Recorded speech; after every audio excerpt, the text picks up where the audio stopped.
제 10강 하겠습니다. 58쪽입니다. 밑에서 넷째 줄부터 시작하면 됩니다. 소제목이 신국 이래 되어 있습니다. 한자로 번역을 했네요. 하나님 나라입니다. 바실레아 투데우 하나님 나라입니다. 지금 전체적으로 신문제, 하나님에 대한 질문, 대답, 그런 주제에 대해서 설명을 따라가고 있습니다. 여기는 신문제요. 앞에서 속량이란 세상 도피인가 구원. 속량은 죄값을 치렀다고 하는 건데 구원이죠. 이런 것들이 다 신을 이해하는데 기초가 되는 내용들입니다. 자, 보겠습니다. 신국. 역사상의 정치적 체험과 신론과의 관계를 고찰함에 있어서 특별히 중요한 것은 아우구스티누스의 신학이다. 하나님 도성이라고 하는 책을 썼죠. 이 문제에 대한 그의 주요 조서는 신국론이다. 이 책입니다. 데 키비타테 데이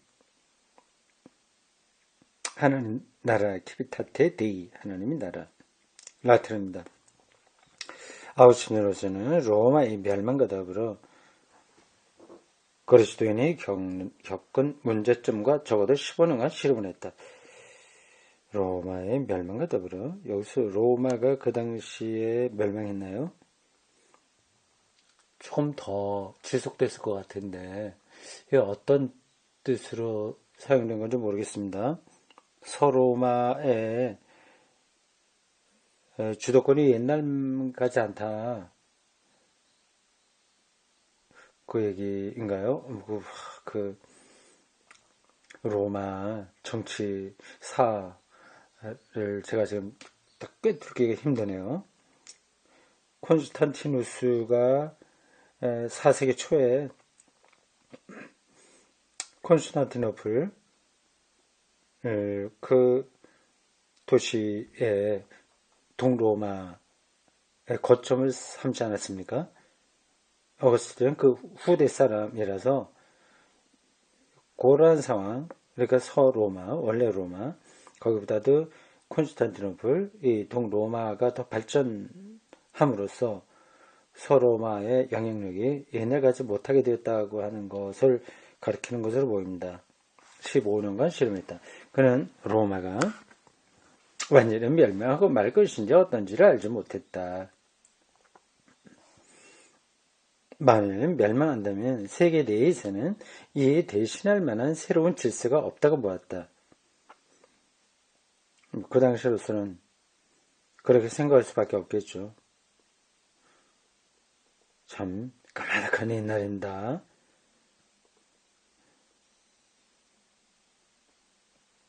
로마 제국의 멸망이 그리스도인들의 탓일 수도 없거니와 그렇다고 해서 그리스도교가 제국의 공인종교라는 사실만으로 대제국에는 의뢰 내재하기 마련인 분열의 위험이 제거될 수 있는 것도 아니었다.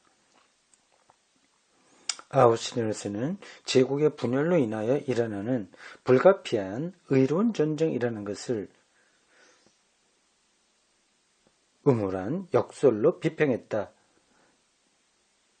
신국, 하나님 나라의 시민들도 구체적인 현세 국가의 상대적이며 외적인 평화에 관심이 없을 수 없다. 그렇죠. 세계와 국가가 평화로워야 기독교인들도 평화롭게 신앙생활을 할 수 있는 거죠. 외적인 평화가 있음으로써 신국 시민은 자신의 마음이 안식을 모르고 동경하는 세상을 초월한 참 평화를 향하여 안전한 길을 걸어갈 수 있기 때문이다. 역사 안에 하나님의 활동에 대한 아우구스티누스 사상이 후대에 끼친 영향은 일찍이 다른 어떤 정치 신학과도 비교가 안 될 만큼 크다. 그때까지 그랬죠. 그 이전엔 여러 교부들이 있었지만 어거스틴은 더 커다란 산과 같습니다.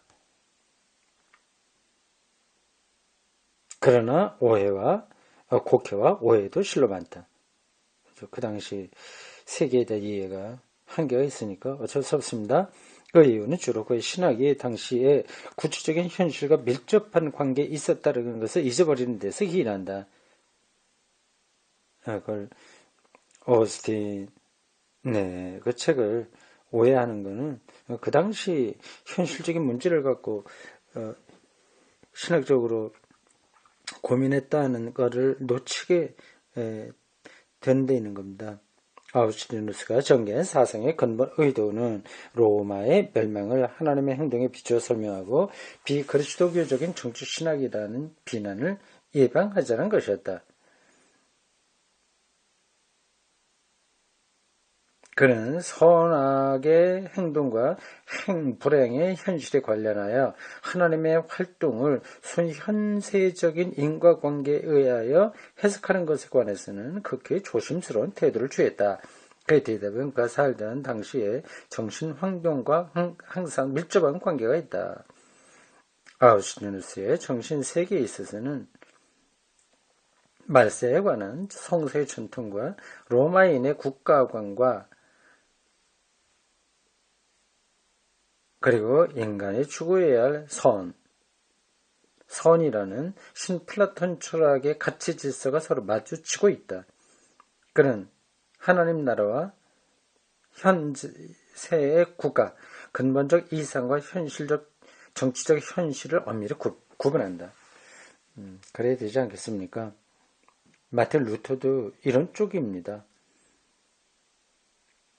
이 세계의 질서를 하나님 나라 질서로 다 바꿀 수는 없잖아요. 예를 들자면 하나님 질서 신국이라고 한다면 살인죄를 범한 사람도 용서해야죠. 그러나 그 방식으로는 이 세계가 정상적으로 작동되지 않아서 실정법에 따라 살인자나 이 범법자들은 처벌을 가해야 됩니다. 이 양쪽에 돌아가는 작동 방식이 다른 거죠. 그걸 인정해야죠. 칼빈은 구분하기보다도 일치시키려고 했습니다. 그러니까 이 세상 질서를 신국의 질서에 따라서 처리하려고 했죠.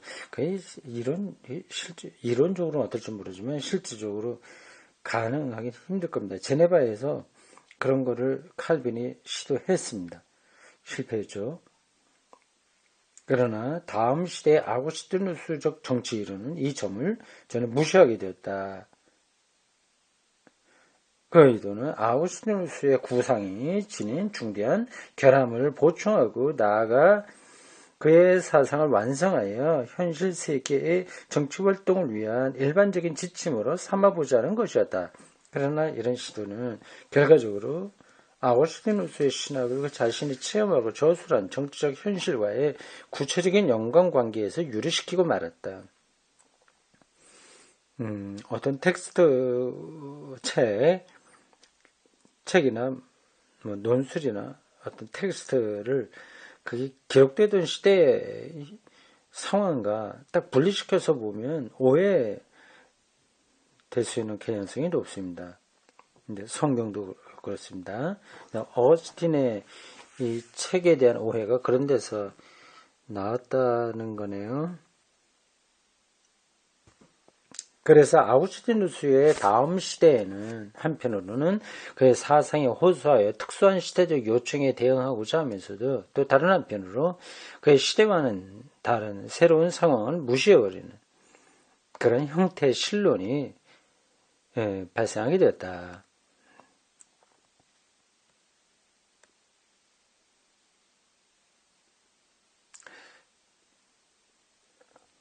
60쪽 네 번째 줄입니다. 신국론이 나온 것과 같은 세기에 신국론, 어거스틴의 이 책입니다. 앞에서 라틴어로 된 거 읽었죠. De Civitate Dei. 나온 것과 같은 세기에 이미 교황 겔라시우스 1세 겔라시우스 1세 492년에서 496년 재위 기간입니다. 이 사람은 신국과 교회를 동일시하고 자기 자신을 신국의 대표자로 생각하는 해석을 도입했다. 그리고 그것은 수세기 열자 이의 없이 인정되어 내려왔다. 그 결과 교황은 자기가 현세의 모든 통치자들 위해 군림해야 한다고 생각했고, 그 이유는 자기가 현세 왕들의 최고 심판자이신 하느님께 그들의 행동에 대하여 이실직고할 의무가 있기 때문이라고 했다. 지금 보면 말도 안 되는 거죠. 근데 그 당시는 그것이 일정 정도 설득력이 있었습니다. 이에 대하여 샤를르 데이지의 궁정에서는 반발도 없지 않았다. 궁정 신학 고문인 알쿠인은 신국과 교회를 동일시하는 일반화된 견해를 고수한 반면에 대제 자신, 황제죠. 대제 자신, 자신의 제국을 신국과 동일시하려 했던 것이다. 양쪽이 다 동일시인데 한쪽은 종교적인 쪽으로 동일시, 한쪽은 정치적인 것으로 동일시 했어요. 그건 어거스틴의 신국론의 근본 방향과는 맞지 않습니다. 그런 구분해서 보려고 했습니다. 그리스도교와 구라파인들에게, 중구라파라고 하는 말 처음 들어보죠. 가운데 중인 것 같아요. 미들, 유로피안인 것 같습니다. 서유럽이 아니라 중유럽, 콘스탄티노플, 이쪽이라고 하겠죠. 동로마 쪽입니다. 그들에게 있어서 하나님의 권능이 정치적 권력으로 표현된다고 하는 것은 거의 당연한 것으로 받아들여지고 있었다. 정치 권력, 당연한 것으로 받았다. 그거네요. 그뿐 아니라 그들은 정치신학적인 논쟁에는 별로 관심이 없었고, 오히려 그들에게 두드러진 현상은 이미 그누시스 설에서, 영지주의예요. 영지주의에서 본 개인 속량의 희망이, 개인 속량의 희망이 새로운 형태로 나타나는 것이었다. 특히 켈트족은, 영국 쪽에 있는 사람들이죠. 켈트족은 그들에게 교회를 세워준 아일랜드와 스코틀랜드 수도자들의 영향을 받아 인간은 각자가 하나님 앞에 죄인이며 각자가 개인적으로 속량될 필요가 있다는 생각을 발전시켰다. 하나님이 은총과 용서를 기꺼이 베풀어 주신다는 신로는 여기서 죄와 참회와 그리고 선행에 의한 보속이라는 하나의 법적 체계의 형태로 등장한다. 이른바 참의 지도서를 보면 그 대강을 충분히 파악할 수 있는 이 인상적인 법체계는 사적 고백, 개인이 드리는 고백이요. 사적 고백 형식에 출연함으로써 내면적인 가치를 지니게 되었고 오늘에 이르기까지 가톨릭 신심생활에 사실상 깊은 영향을 끼치고 있다.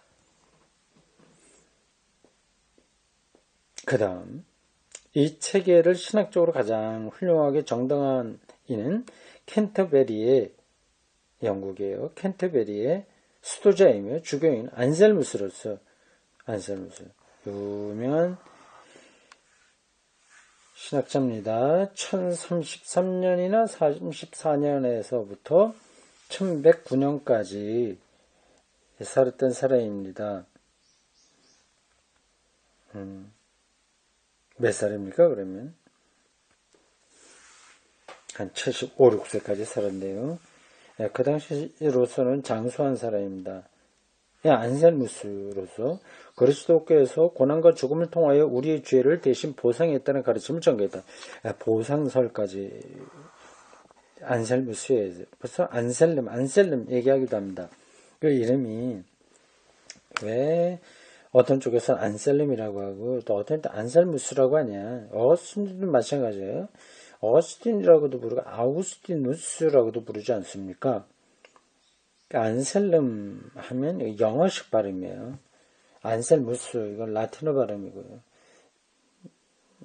라틴어 발음으로 하는 게 옳죠. 그래서 이 책에는 다 어스틴도 아우구스티누스 이렇게 발음하고 있습니다.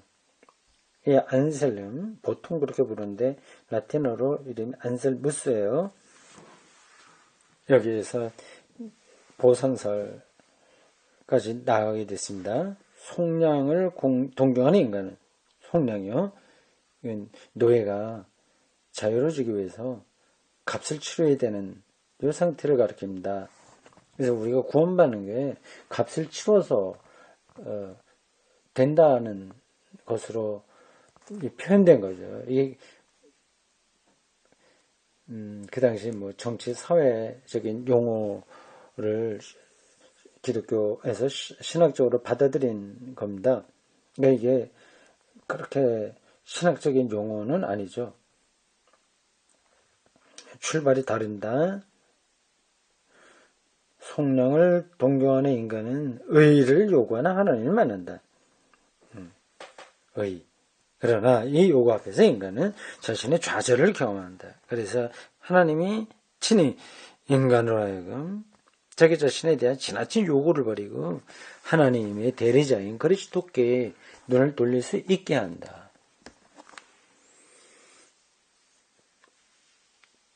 그렇죠? 하나님 앞에 서게 되면 하나님 앞에서는 도저히 설 수 없으니까요. 하나님의 의를 요구하니 안 된다는 거죠. 그래서 예수 그리스도 앞에 서는 거죠. 그리스도는 인간에게 의로움의 질서를 회복할 책임을 면제해 주는 것은 아니다. 아니나 인간을 대신하여 인간의 죄를 몸소 짊어지고 인간을 속량한다는 것이다. 하나님 이해가 이런 쪽으로 바뀐 겁니다. 의를 요구하던 하나님 상으로부터 몸소 인간의 죄를 지고 감으로써 속량하는 하나님 이해로 바뀝니다. 거기 길목의 핵심은 예수 그리스도죠. 이렇게 해서 중세 초기에는 또다시 두 가지 양상의 신론이 병존하게 되었고 둘 다 그리스도인들의 전반적인 생활 환경과 밀접하게 관련되어 있었다. 사회에서 권력을 쥐고 있던 소수의 그리스도인들은 지배계급의 언어로 신을 논했다. 여기서 문제 중심이 된 것은 나라였고 토론의 대상이 된 것은 현재 국가의 정치 구조나 교회의 사회 구조를 역사 안에 하나님의 활동이 드러나는 형태로 주장할 수가 있느냐 하는 것이었다.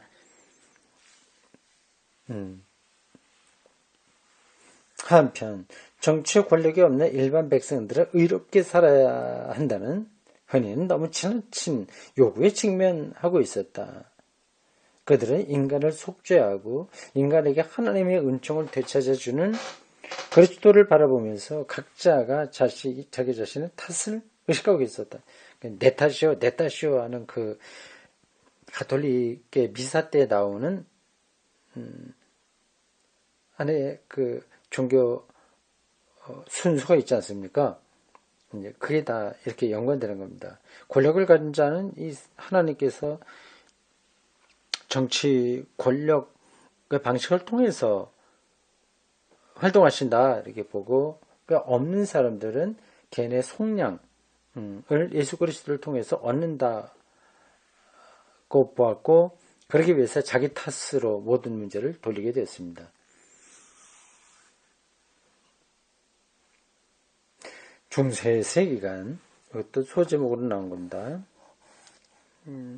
그 기독교 신앙이 그 세계의 시대 정신과 같이 맞물려 들어가는 겁니다. 그건 이상하게 생각할 게 하나도 없어요. 기독교가 세상과 완전히 단절하고 수도원에만 머물러 있는 게 아니었거든요. 그러면 이 복음을 현재 세상의 용어로 설명해야 되지 않겠습니까? 그러면 당연히 그 세계관을 알아야죠. 널리 백성들에게 정치적 활동이 일반화되자 새로운 형태의 신론과 이에 따른 새로운 세계관이 등장하게 되었다는 것을 쉽게 상상할 수 있는 일이다. 이것은 청빈운동으로 나타났다. 청빈운동. 조금 시대가 지난 다음의 일 같아요. 일부는 보편교회에서 있다라고.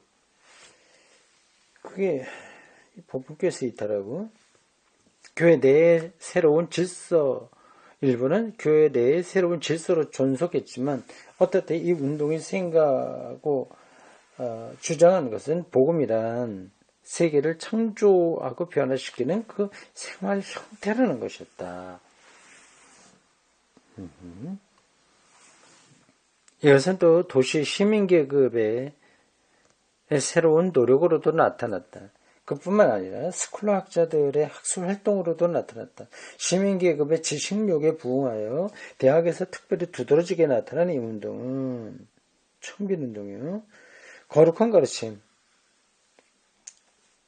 사크라 독트리나, 거룩한 가르침을 학문, 스키엔티아로서의 신학으로 발전시켰다. 여기서 우리는 위의 세 가지 운동을 바탕으로 하고 또 그 모두를 대표하는 사상을 가진 토마스 아퀴나스에 대하여 일별을 보도록 하자. 아퀴나스요. 이렇게 신학의 2000년 동안 역사에는 중요한 인물들이 중간중간에 있습니다. 앞에서 어거스틴 얘기도 했는데 아퀴나스 그에 못지않게 중요한 인물입니다. 우리는 개신교로서는 아퀴나스를 별로 중요하게 다루지 않기는 하지만 그러나 실제로는 중요한 인물입니다.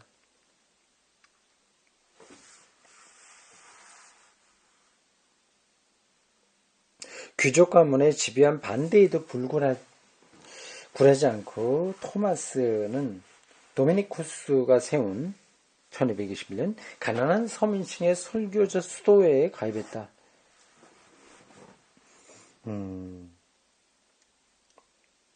토마스 아퀴나스가 귀족 가문이었나 보군요. 해박한 학식과 직접 당시의 세상에 미친 영향으로 말하자면 아마도 토마스 아퀴나스는 그의 스승인 알베르투스의 반대자이며 프란치스코 회원인 베이컨에 미치지 못했다고 하겠다.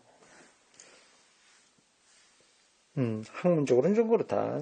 아주 뛰어난 사람보다는 좀 못하다. 그러나 그의 사상은 훨씬 체계적인 힘을 지니고 있었다. 일견 전에 종합이 불가능한 것으로 보이던 상이한 요소들을 집성하여 그는 하나의 긴장관계적 통일체계를 이루었다. 자연계시, 특별계시 이런 것들을 같이 묶어낼 수 있었던 거죠. 이 상이한 요소들이란 재인식된 성서의 전통과 새로이 개척된 아리스토텔레스의 철학과 그리고 당시에 스페인을 거쳐 서방 세계에 들어와 점점 큰 영향을 미치고 있는 이슬람과 유대 철학을 포함한다. 방대하네요. 성서에 대한 입장, 그리고 아리스토텔레스 철학, 진로와 형상, 뭐 그런 거 얘기하잖아요. 에이도스, 이런 걸 얘기하잖아요.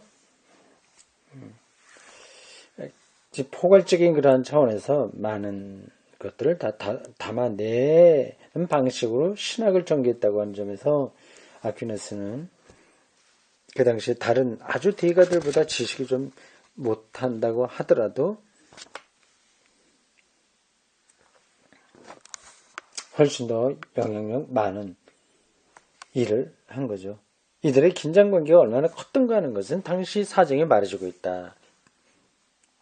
실상 당시에 아리스토텔레스 철학과 그 영향을 받은 아랍 이슬람 철학은 창조주의의 초월자인 위격신을 인정할 필요가 없고 따라서 그러한 그리스도교와는 조화될 수 없는 순현세적인 인간관이며 세계관일 뿐이라고 생각되고 있었던 것이다. 그렇게 서로 다른 요소들인데 그걸 같이 종합해보려고 한 겁니다. 그리고 나름대로 그는 성공했습니다.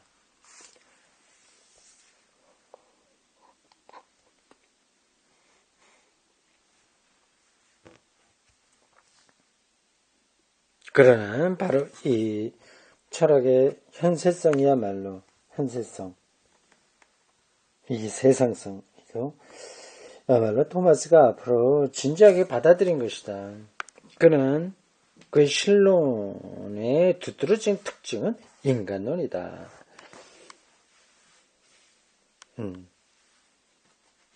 인간론. 신으로부터 존재하고 신을 향하여 존재하는 인간을 논하는 것이다. 신을 향한 존재란 인간에게 내재하는 본성의 욕구를 가리킨다. 자, 이게 현대인들에게도 타당한 말이 될 수 있을까요?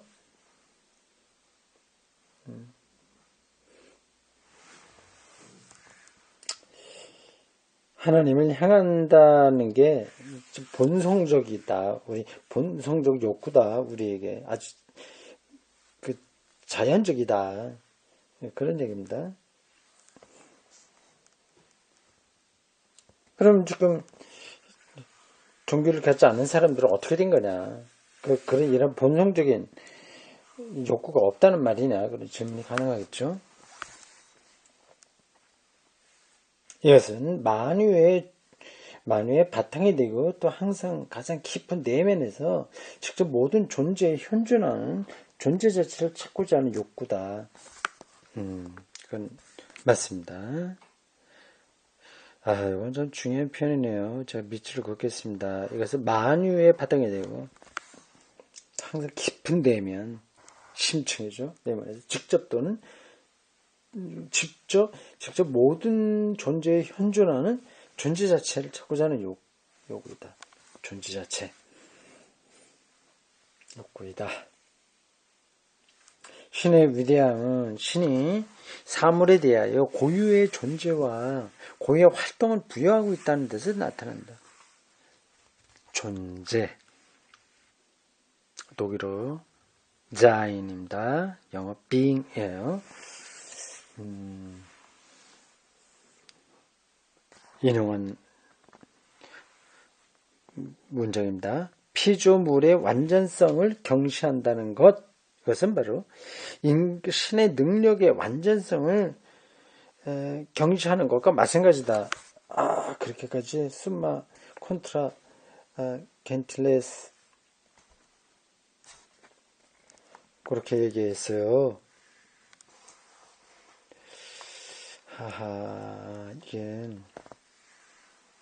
다시 한번 보겠습니다.